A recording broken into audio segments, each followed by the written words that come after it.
For those who saw Rob Zombie's Halloween remake and thought, man, I wish this was an art house movie.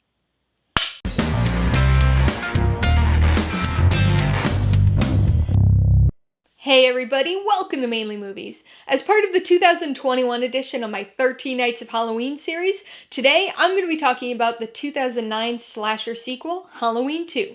If you're new here, please consider subscribing for a variety of movie-related content like reviews, rank lists, and trailer reactions.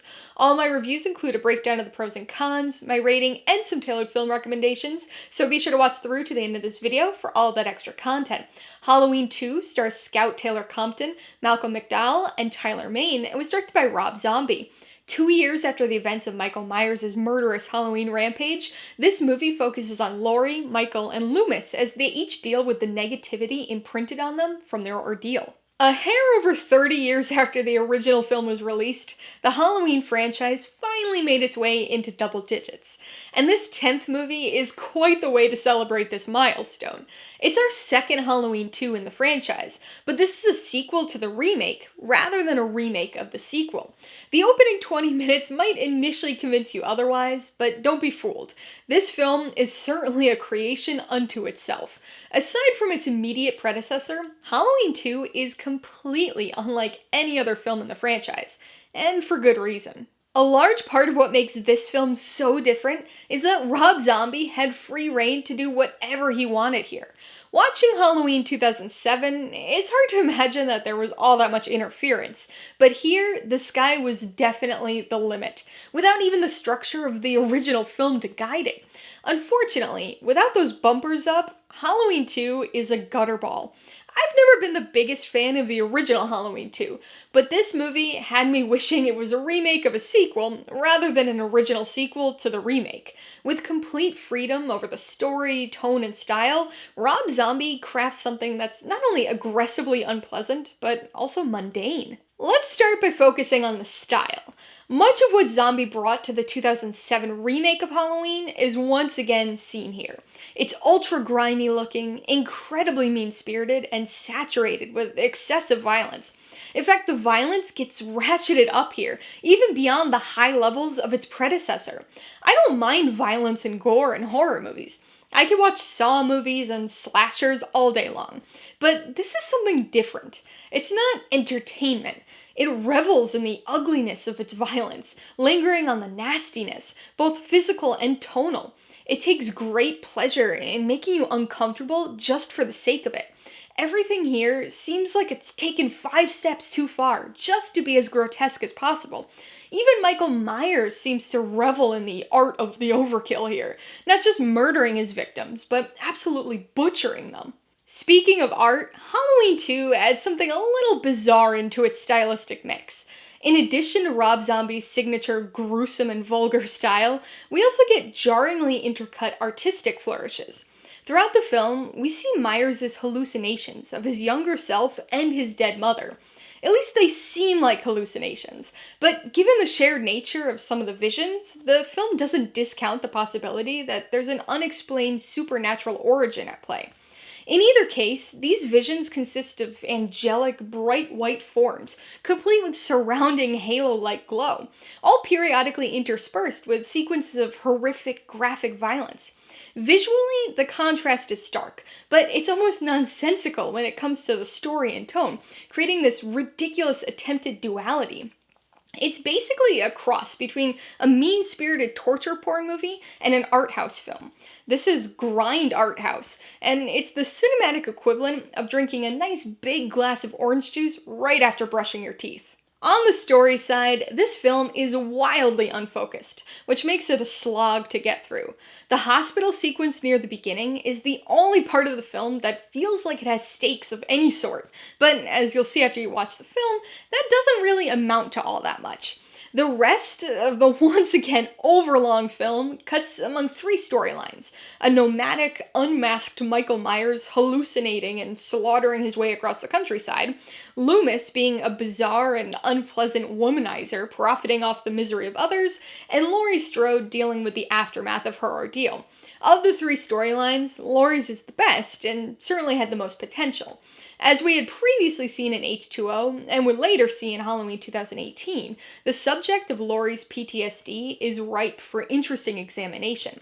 Much like Halloween 2007 did with young Michael, this film attempts to dig deeper into the psychological exploration, but it strays too far down the path of zombies' typical unpleasant characterization, leaving us with a petulant shell of a good idea. Halloween 2 is a perfect example of what can happen when a director is given too much freedom. Artistic expression is great, but filmmaking is an inherently collaborative effort, and when one artistic voice overpowers all of the others, it can get messy. Without even an outline of an original film to follow this time around, Zombie doubles down on the idea of doing something different with the franchise, and ends up with a mess. Not only is this a film that's horrifically violent and brutal, for the sake of being violent and brutal, but it's also a nonsensical mashup of experimentation and piecemeal storytelling. For a film and duology that spends so much time trying to dig into the psyche of its characters, there's surprisingly little explanation or motivation behind anything that happens, resulting in a frustratingly aimless film that was yet another dead end for the franchise, one that kicked off the longest gap between sequels since the franchise's inception. Alright, let's talk about the pros and cons. This is a rough movie, so pros are a little hard to come by. Probably the only pro for me is the hospital sequence at the beginning of the movie. It's unnecessarily grotesque, like the rest of the film, but it's the only part of the film that effectively creates suspense. The portion of this sequence that takes place in the parking lot is easily the best part of the entire movie, which is a shame considering the ultimate role that these opening minutes play in the overall story. On the con side is just about everything else. The biggest con here is how unbelievably mean-spirited this film is. Sad, depressing, downbeat films are one thing, but this movie is just 2 hours of aggressive negativity. Obviously, much of that comes from Rob Zombie's typical stylistic tone, but it carries over to the story and characters too. Aside from Annie and Sheriff Brackett, everybody in this film is horribly unpleasant, which makes you not care about any of them. I guess I can see a glimmer of the thematic intent here, that traumatic events breed negativity that can spread unchecked, but it's not done well or in a remotely interesting way. Con number 2 is the stylistic mix. If you saw my review of the 2007 Halloween remake, you know I'm not the biggest fan of Rob Zombie's signature style. I like his music, but the unpleasantly grimy nihilism that pervades all of his films just isn't my thing. That style gets amplified here, so it probably comes as no surprise that I also don't like that aspect of the sequel. But in addition to his normal grindhouse style, Zombie pulls in bizarre art house elements too. Not only does this experimental approach further add to the aimlessness of the already unfocused story, but it creates this visual and tonal dichotomy that just really doesn't work. Before I give you my rating and recommendations, I want to remind you that if you're interested in buying Halloween 2 or any of the other films I mentioned today, I do have affiliate links for all of them in the description below. I get a small commission from anything you buy using one of my links, so I'd really appreciate it if you'd use them if you're in the market for any of these movies. I'm gonna give Halloween 2 1 out of 5 paws. This is the bottom of the Halloween barrel for me. The bottom of the rotted out jack-o'-lantern.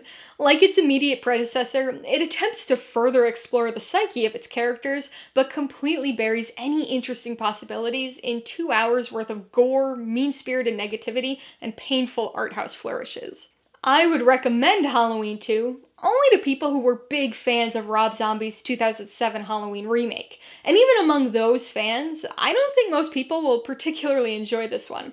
It ramps up some of Zombie's signature stylistic elements to the point of excess, and then adds in bizarrely misplaced art house flair to create something that doesn't even feel like a Halloween movie anymore. If you liked Halloween 2, I would recommend the 2007 remake of Halloween. This was also directed by Rob Zombie, so there's obviously some similar stylistic elements, but it's got a much more structured story, loosely based off the original film's plot during the second half.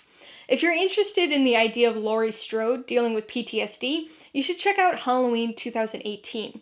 This film sees the return of Jamie Lee Curtis as Laurie and delves into the concept with a bit more direction. And if you want to step outside of the Halloween franchise and are looking for something as mean-spirited and gruesome as this film, you might want to watch Martyrs. It's another polarizing, brutal, and unpleasant watch. Alright, a couple questions for you guys. Number 1, have you seen Halloween 2? If so, what'd you think of it? And number 2, what's your favorite movie about a character who learns their true identity? Be sure to leave your answers in the comments below so we can get a discussion going. Alright, so if you got some enjoyment, insight, or information on this review, I'd appreciate it if you'd hit that like button. And if you haven't done so already, please hit subscribe if you're at it to see more videos like this. Till next time, this has been Alyssa with Mainly Movies, the way life should be.